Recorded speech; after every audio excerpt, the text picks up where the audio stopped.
Bonjour à tous, Studio Qualita à Ra'anana. Aujourd'hui, nous sommes accueillis par le Papa Bar qui nous donne des petits croissants, de l'eau à boire et plein de trucs gentils. On est très bien accueillis ici.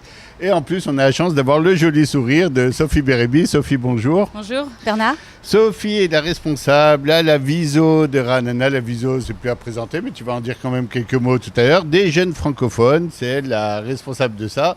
Et elle va nous expliquer pourquoi c'est tellement important ici à Ra'anana et pourquoi chez les francophones c'est encore plus important et ça participe au processus aussi d'intégration dans la ville. Alors qu'est-ce que vous faites exactement à la Viso de Ra'anana pour les jeunes? Comment ça marche? Alors, jeunes, c'est surtout des jeunes femmes entre 30 et 60 ans, on va dire, qui qui sont mères de famille. Surtout, qui cherchent à avoir une activité, à s'intégrer. Ça s'appelle branche jeune parce qu'à la Viso, il y a même Aviv, après 60 exactement. ans. Il y a plein... D'accord. Okay. Ça s'appelle Aviv, exactement, pour présenter un profil qui existe beaucoup à Ra'anana, qui est des mères de famille jeunes, qui ont des enfants en bas âge, souvent un mari qui voyage ou qui travaille et qui sont souvent même, ces mamans sont souvent bien qualifiées. Et qui aimeraient avoir un projet professionnel, travailler et toi, tu vas les aider. Une activité. Pour comprendre comment tu vas les aider, il faut d'abord qu'on comprenne qui tu es. Comment tu es venu? Tu es arrivé à Ra'anana, tu as fait ta Alia de France aussi? Oui, aussi, il y a 8 ans maintenant. Il y a 8 ans. Moi, j'étais avocate en droit social donc, à Paris. J'ai eu la chance, grâce à mon mari, de faire mon Alia il y a 8 ans grâce à une opportunité professionnelle qu'il a eue, de travailler en Israël. Et j'avais des enfants en tout bas âge. Je venais d'accoucher d'un bébé de 3 semaines et ma plus grande avait 4 ans. Donc, en vérité, les réponses de la Viso... Et comment t'es arrivée à la Viso alors? Alors, quelques années après, une fois que mes enfants avaient grandi, que j'avais fait l'Ulpan, que je me suis installée, je me suis bien sûr posé les questions quels étaient les bons projets d'intégration et la Viso qui existe donc en bas de chez moi est pour moi une association qui représente vraiment une réponse sociale aux femmes. Viso, parce que Viso, il faut préciser, c'est Women International Zionist Organisation. C'est une organisation de femmes qui existe depuis 80 ans. Alors, c'est vrai qu'elle a une image un peu ancienne. Et on a eu le projet de la... Active. Là où il y a la Viso, il y a de l'activité, il se passe des choses. On a eu le projet de la rajeunir, la dépoussiérer et puis de faire du jeune avec du jeune, bien sûr d'être pragmatique, de répondre à des besoins locaux et pour les gens de la région. On va faire une simulation. Je suis une jeune femme, j'ai 35 ans, j'ai quelques problèmes, j'arrive chez vous, c'est toi qui m'accueilles en premier? Exactement. D'accord. Exactement. Et qu'est-ce qui se passe? Quel est le processus? Je dois faire quoi? Je dois payer quelque chose? Alors, comment on m'aide? Il y a un secrétariat qui est la Viso Israël. Donc, ce sont des locaux qui existent aussi à Ra'anana, qui sont gérés par l'institution Viso Israël. Et donc, on adhère directement à la Viso israélienne. D'accord. Moi, je suis bénévole et nous avons eu aussi la chance d'être très bien accueillis par la Viso Israël qui nous a consacré un bureau, des locaux à disposition, vraiment pour nos initiatives et nos activités. D'accord. Donc, quels sont les types de problèmes que tu rencontres? Pourquoi les gens viennent à la Viso? Alors, le premier problème, en fait, effectivement, c'est la langue, évidemment.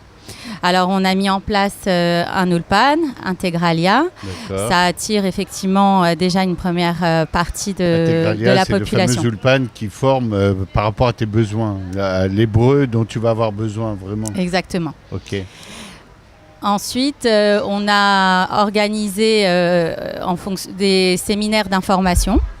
Puisque effectivement, le deuxième problème, c'est les gens sont perdus en fait sur tout le système, qu'il soit scolaire, l'armée, l'éducation. Donc, on a imaginé des séminaires d'information, aussi tout l'aspect reconversion professionnelle.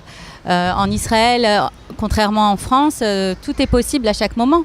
Et c'est une prise de conscience qui est importante d'avoir le plus tôt possible. Comme ça, on se débarrasse de tous ces liens qu'on avait en France, tous ces préjugés, et qu'on puisse agir et s'épanouir en Israël. Alors Sophie, c'est très important quand on s'occupe d'autant de sujets, d'être aussi en relation avec d'autres organisations, d'autres associations qui s'occupent aussi de ces sujets pour ne pas faire doublon et pas faire tous la même chose et oublier un peu. Alors avec qui vous collaborez un peu dans la ville de Ra'anana? Tout à fait. Alors nous collaborons avec tous ceux qui veulent bien nous aider. Nous, on n'a pas on n'est pas jaloux, on n'est pas exclusif non plus. Voilà, on fait du bénévolat. C'est vraiment un travail social local. Donc on est soutenu effectivement par la mairie. Nechama nous soutient énormément dans toutes nos initiatives en nous proposant des moyens. Quand on a un tioul à faire, on a le bus à disposition. Quand on a imaginé de faire une brocante à Ra'anana, on a eu l'espace de Yad Lemanim à disposition. Quand on a fait Magen David Adom, toute la formation a été subventionnée entièrement par la mairie. Et récemment, effectivement, une formation de médiateur a également été financée par la mairie. Nous organisons aussi des soirées théâtre dans les salles de Ra'anana qui sont aussi mis à notre disposition gratuitement. Donc ça nous permet après de demander une participation modique, vraiment, et une partie permet de payer les frais de fonctionnement et une partie, on a un projet nous de rénover le local d'ailleurs de la Viso, particulièrement de la cuisine, parce que le local dont je parle qui est donc rue Klausner 3 est quand même vétuste et on a ce projet, le projet de rénover cette fameuse cuisine, mais ce sont des procédures aussi au niveau de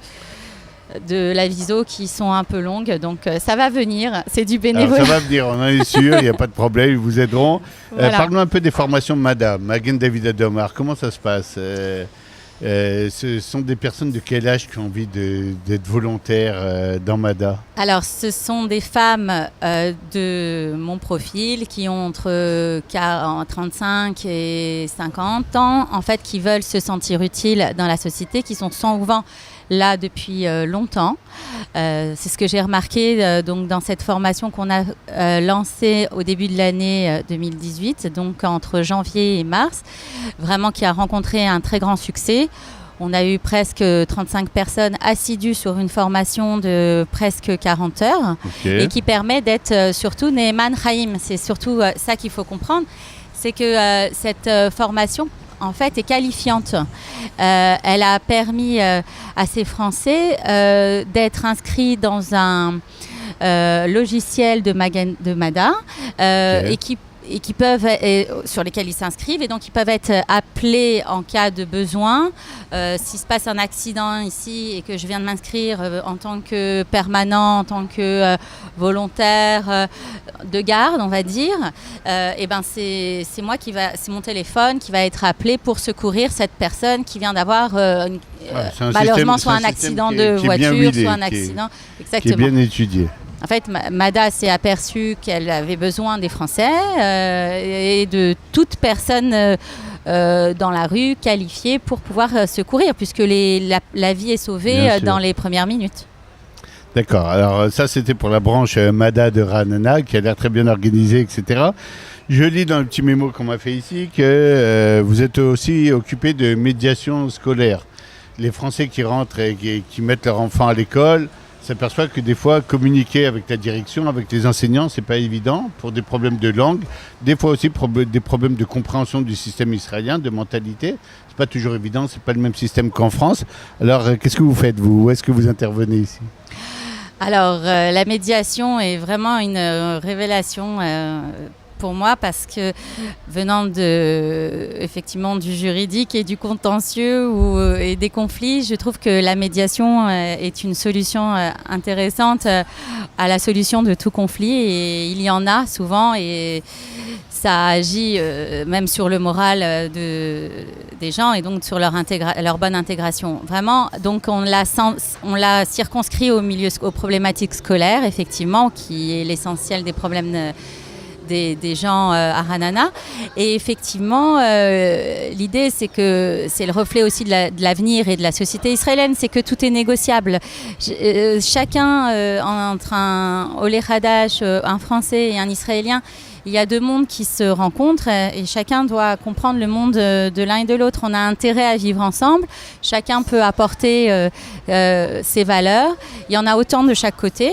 Et la médiation apporte justement cette communication, cette écoute et ce lien qui permet à chacun d'essayer de trouver un point d'accord. Et ce que j'ai compris de cette formation, puisque je l'ai suivie et j'aimerais même aller plus loin, c'est qu'effectivement, il faut un intérêt commun et l'école et le bien-être de nos enfants est un intérêt essentiel. Alors, Sophie, une question personnelle maintenant. Tu as l'air ça a l'air de te passionner tous ces domaines. Et, c'était pas évident pour une avocate française de faire sa alia comme ça et de comprendre un peu le système. Déjà pour pouvoir l'intégrer, ensuite pour pouvoir à son tour donner, essayer d'aider. À quel moment tu as senti que c'est bon, tu commençais à devenir assez israélienne pour pouvoir, ça y est, intégrer toi-même des gens? Malheureusement, très tard. Très tard. Premières années ont été dures. Voilà. J'aurais aimé avoir ces déclics peut-être plus tôt. Je crois que c'est... effectivement, on n'est pas tous égaux. À un moment. Voilà. On n'est pas tous égaux face à ça. Il y a des gens qui savent au bout de 6 mois, qui comprennent que plonger dans le grand bain, c'est ce qu'il faut faire. Et moi, il m'a fallu un peu plus de temps. Quelque part, hein, c'est pas statistique, c'est pas scientifique, que c'est un peu plus dur même pour les avocats quelque part. Pas seulement au niveau professionnel. C'était peut-être un monde, le barreau, qui était un peu spécial, un peu fermé en France. Et d'un coup, on a l'impression que si on a perdu un peu cet univers, on a l'impression qu'ils galèrent plus quand même, les avocats qui arrivent en Israël. Dans le processus d'intégration, tu as senti un peu ça? J'ai pas remarqué. Je dirais simplement que comme on a nous-mêmes des formations variées, il y a des avocats qui font des contrats, il y a des avocats qui font du contentieux. Moi, j'avais choisi à l'époque de faire du contentieux, j'aimais l'audience, donc plaider avec mon français ou mes mains, ça me paraissait de prime abord compliqué. Les contrats, faire des contrats, ça m'intéressait déjà pas en France, alors j'avais pas envie d'en faire en Israël. Donc tout de suite, je savais que j'allais faire autre chose en fait. Donc il fallait que je cherche. Il m'a fallu un peu de temps. Il a fallu un peu de temps, etc. Voilà. Tu avais des enfants aussi, il a fallu y rentrer. Ça. Ce que tu donnes aujourd'hui même comme service, tu l'as connu toi-même, tu as vécu ces sujets-là et tu sais. Mais j'ai surtout des enfants israéliens en fait. Il faut savoir que je suis arrivée avec un bébé de 3 semaines. Les enfants de francophones, c'est toujours un peu spécial. Oui, mais moi au bout de 3 mois, mes enfants ils se parlaient en hébreu, donc il fallait que je les comprenne. Il fallait que tu les comprennes toi-même. C'était leur pays. Évidence. Moi, je me mets à la place de mes enfants. Je me dis, il faut que je les oriente. Et on comprend même que ne serait-ce que l'armée, l'éducation, plus tôt on comprend ces problématiques et plus tôt on peut les orienter. Quand en France, on dirige nos enfants vers une profession, que ce soit justement avocat, médecin. En ce moment, je vois mes amis de Paris qui sont médecins, ils parlent d'études, ils arrivent à conseiller leurs enfants. Nous ici, on ne peut pas. Si on ne comprend pas le système, si on ne s'intéresse pas, on est paumé. Donc moi, je n'accepte pas ça. Je veux comprendre, je veux comprendre, je veux pouvoir aider mes enfants, les orienter le mieux possible. Donc effectivement, ça répond déjà à mes propres besoins. Alors, comment se sentent tes enfants? Eux, ils sont complètement israéliens, ils sont complètement dans le bain, il n'y a pas de problème.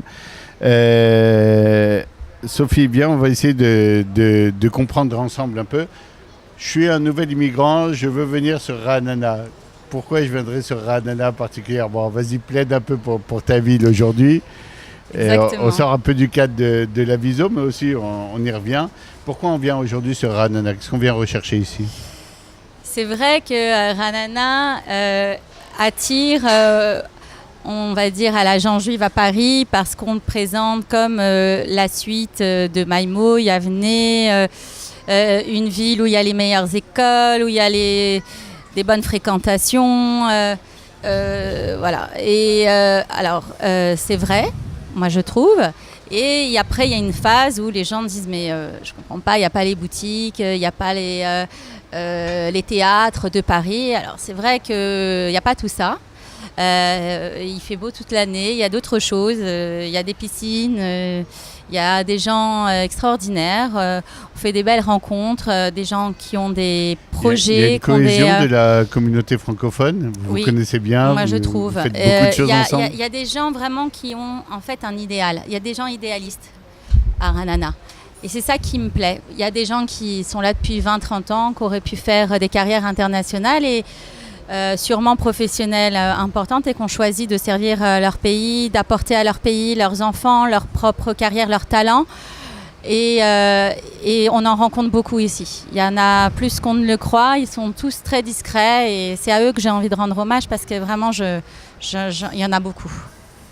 Alors, on va se diriger vers la fin de cette petite émission. D'abord, en te remerciant d'être venu vers nous, d'avoir participé. Et ensuite, en te remerciant au nom de la ville de Ranana pour tout ce que tu fais, parce que c'est super de voir quelqu'un d'actif comme ça, qui donne du temps, qui donne des heures. Et on était très enchantés de te recevoir aujourd'hui au Papa Bar, qui lui-même nous reçoit et nous accueille. Merci aussi. Bonne continuation, merci. Bonne chance. Et puis à bientôt, tu reviens quand tu veux sur Studio Qualita. On sera toujours enchantés de te revoir. Studio Qualita depuis Ranana pour la grande journée dans le thème intégration sociale. On était très heureux de te recevoir. Merci Sophie. Bernard à très bientôt. aussi. Moi aussi. Au revoir.